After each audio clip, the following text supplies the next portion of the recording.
BJP ধাক্কা খেয়েছে, একক গরিষ্ঠতা নেই, একটা জোড়াতালি সরকার এনডিএ, ওটা বেশি দিন টিকবে না।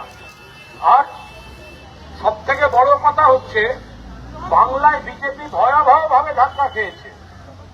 ওইসব বড় বড় কথা মানুষ শেষ করে দিয়েছেন। সিপিএম শূন্য, কংগ্রেস সাইনবোর্ড ভিজিটিং কার্ড হয়ে গেছে।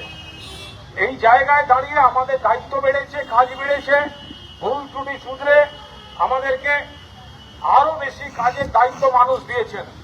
এই জায়গাটায় দাঁড়িয়ে মানুষকে শুধু বলার, এই যে বাই ইলেকশন কাকে ভোট দেবেন, এই বাই ইলেকশন সাধনদার মৃত্যুর জন্য হয়েছে। আমাদের প্রিয় নেতা, প্রিয় দাদা সাধন পান্ডে চলে গেছেন। এই যে বাই ইলেকশন, এটা কোন সরকার তৈরি করার বা সরকার পরিবর্তনের নয়। মমতা ব্যানার্জির সরকার ছিল, আছে এবং থাকবে বাংলায়। এখানে সাধনদা বিধায়ক ছিলেন, মন্ত্রী ছিলেন, এত কাজ করেছেন। তার মৃত্যুতে বাই ইলেকশন, ফলে এমন বিধায়ক পাঠাতে হবে যিনি মমতা বন্দ্যোপাধ্যায়ের দলের সরকারের বিধায়ক হবেন। তাহলে মানিকতলায় আরো বেশি উন্নয়ন, আপনাদের পরিষেবাগুলো আপনাদের কাছে পৌঁছবে। এইটা মানুষকে শুধু শুক্লা দিয়ে এসে গেছেন মাননীয় পৌরমাতা কাউন্সিলর। তো এখন আমাদের এটাই বক্তব্য যে এইটা দয়া করে শুক্লা দিয়ে একটু আসেন, ছবি করে নিন।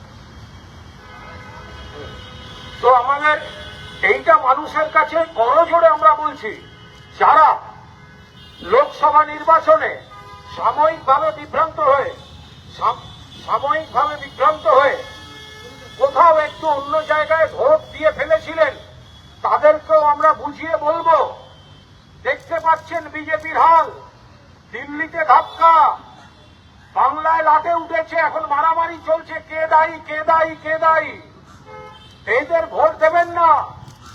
আপনাকে সাধনদার কাজ প্রত্যেকটা পাড়ায়, প্রত্যেকটা ক্লাবে, প্রত্যেকটা সংগঠনে সাধনদার কাজ অব্যাহত রাখতে, দীর্ঘদিন যিনি সাধনদার সমস্ত কাজের সঙ্গী, সামাজিক কাজ, রাজনৈতিক কাজ, সাধনদার সঙ্গে পাল্লা দিয়ে কনস্টিটিউয়েন্সিতে, কেন্দ্রতে কাজ করেছেন সুপ্তি পান্ডে,